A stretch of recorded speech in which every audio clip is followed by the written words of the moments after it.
مجھے اپنے بہتر مستقبل کے لیے اور پیسہ کمانے کے لیے باہر جانا تھا۔ میں نے لندن جانے کا پروگرام بنایا۔ بابا نے مجھے ہر ممکن طریقے سے سمجھانے کی کوشش کی کہ بیٹا ہجرت سے بڑے مقصد کے لیے کرتے ہیں۔ تم دنیا کمانے کے لیے ہجرت کرنا چاہتے ہو، جس کی قیمت مچھر کے ٹوٹے ہوئے پر کے برابر بھی نہیں۔ پتر، اپنی پہچان چھوڑ کر مت جاؤ۔ پاکستان ہماری پہچان ہے۔ درخت بھی ہمیشہ اپنے پتے تبدیل کرتا ہے، جڑیں نہیں۔ مگر میں نہ مانا۔ ایئرپورٹ پر مجھے رخصت کرتے ہوئے بابا بولے، بیٹا اب میں بوڑھا ہو گیا ہوں۔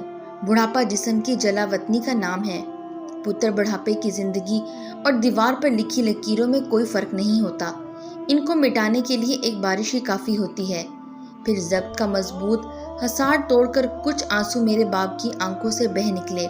مجھے بولے، بیٹا پچھتاوا بقیہ عمر ضائع کر دیتا ہے، اور پھر آدمی کو خشک سمندر کی لہروں کا شور عمر بھر سونے نہیں دیتا۔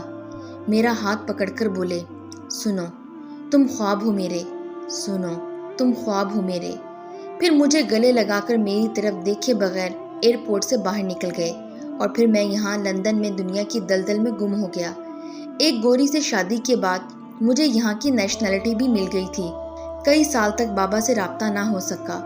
سال پہلے ان کا خط آیا تھا۔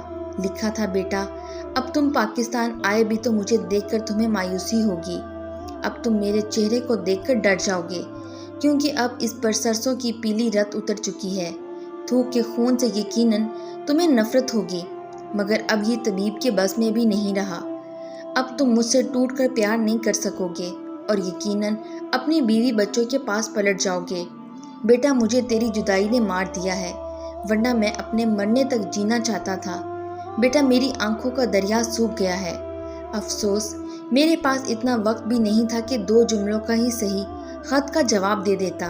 میں ایک دن اپنے گھر میں بیٹھا اپنے بے حساب دولت کا حساب کر رہا تھا کہ میرا ایک پرانا دوست مجھ سے ملنے آ گیا۔ پوچھنے لگا، کب سے پاکستان نہیں گئے؟ میں نے کہا 11 برس بیت گئے، وقت ہی نہیں ملا، پاکستان جانے کا سوچ رہا ہوں، اگلے برس جاؤں گا، بابا سے بھی ملنا ہے۔ اس نے حیرانگی سے میری طرف دیکھا، کہنے لگا، تم پاگل ہو گئے ہو کیا؟ تمہیں کچھ بھی معلوم نہیں کیا؟ تم اپنے باپ کے مرنے پر بھی پاکستان نہیں گئے کیا؟ تم کیا کہہ رہے ہو؟ بابا مر گئے؟ میری آہ نکل گئی۔ مگر مجھے کسی نے بتایا کیوں نہیں؟ ان کی وصیت تھی، میرے بیٹے کو اطلاع مت دینا، اسے آنے میں تکلیف ہوگی۔ اور پھر مجھے یوں لگا جیسے بازی پلٹ گئی ہے، اور میں اپنا وجود بھی ہار گیا ہوں۔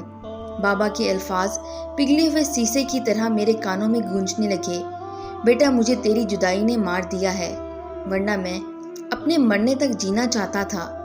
بیٹا پچھتاوا بقیہ عمر ضائع کر دیا کرتا ہے، اور پھر آدمی کو خشک سمندر کی لہروں کا شور عمر بھر سونے نہیں دیتا۔ سنو تم خواب ہو میرے، سنو تم خواب ہو میرے۔ میں نے اپنی نیشنلٹی، پاسپورٹ اور کچھ ضروری سامان اٹھایا اور بیوی بچوں کو بتائے بغیر ایئرپورٹ پر پہنچا، اور پہلی فلائٹ سے لاہور پہنچ گیا۔ وہاں سے سیدھا اوان ٹاؤن قبرستان پہنچا۔ میں نے بابا کی قبر کو بہت تلاش کیا، مگر مجھے نہ ملی۔ میں دوڑ کر گورکن علم دین کے پاس پہنچا، اور میں نے اس سے پوچھا، بابا کی قبر کہاں ہے؟ علم دین میرے ساتھ چلا آیا۔ اس نے بھی بہت تلاش کیا، مگر قبر نہ ملی۔ علم دین نے مجھ سے پوچھا، اچھا قبر کی پہچان کیا ہے؟ مجھے بابا کی بات یاد آ گئی، بیٹا پہچان کی ضرورت تو قبروں کو بھی ہوتی ہے، تم ملک کی بات کرتے ہو۔ میں نے علم دین سے کہا، علم دین میں آج پہلی بار آیا ہوں، مجھے نہیں معلوم میرے باپ کی قبر کیسی ہے۔ علم دین پر تلاش میں نکل گیا۔ میں نے وہیں قبرستان میں ایک گڑھا کھودا، اور اپنی غیر ملکی شہریت اور اپنا پاسپورٹ اس میں دفن کر دیا، اور اس پر مٹی ڈال دی۔ پھر میں نے غور سے دیکھا، اس گڑھے کے ساتھ ہی میرے باپ کی قبر ابھر آئی ہے۔ میں نے کتبہ دیکھا، لکھا تھا، عطا محمد بخش خان نظامی، تاریخ پیدائش 20 فروری 1928، تاریخ وفات۔ علم دین چکر لگا کر واپس آ گیا تھا۔ میں نے کہا، یہ قبر میرے باپ کی ہے، مگر علم دین اس بار تاریخ وفات کیوں نہیں لکھی؟ علم دین نے قبر کی طرف دیکھا، اور پھر افسوس اور نفرت سے میری طرف دیکھا اور خاموش رہا۔ پھر کچھ ہی دیر بعد بولا، مجھے تاریخ تو یاد نہیں، غالباً 4 مہینے پہلے کی بات ہے جب میں نے یہ قبر بنائی تھی، مگر اس پر کتبہ نہیں تھا۔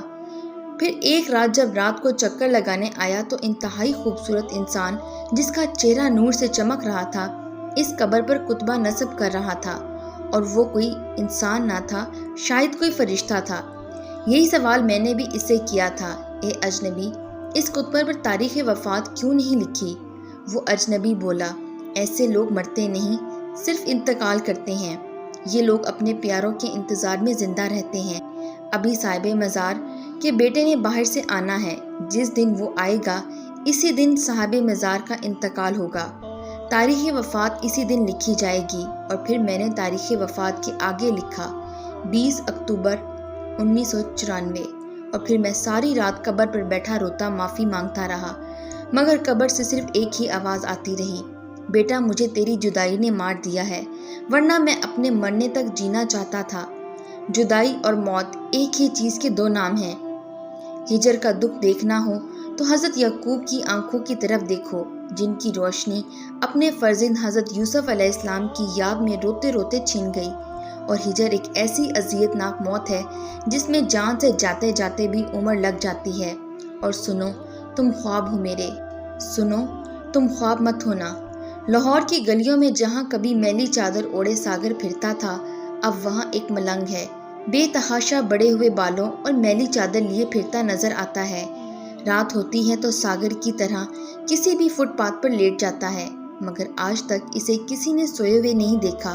صبح ہوتے ہی بازار میں چلنا شروع کر دیتا ہے، جہاں کہیں بوڑھا نظر آتا ہے اس کو روک روک کر سلام کرتا ہے، اس کا ہاتھ پکڑ کر چومتا ہے اور کہتا ہے اپنے مرنے تک ضرور زندہ رہنا اور اپنے بیٹے کو باہر مت جانے دینا، اس کا پاسپورٹ پھاڑ دینا، اور صرف تکتا ہوا آگے بڑھ جاتا ہے اور پھر کرب ناک لہجے میں گانا گاتا ہے، سنو تم خواب ہو میرے، سنو تم خواب مت ہونا۔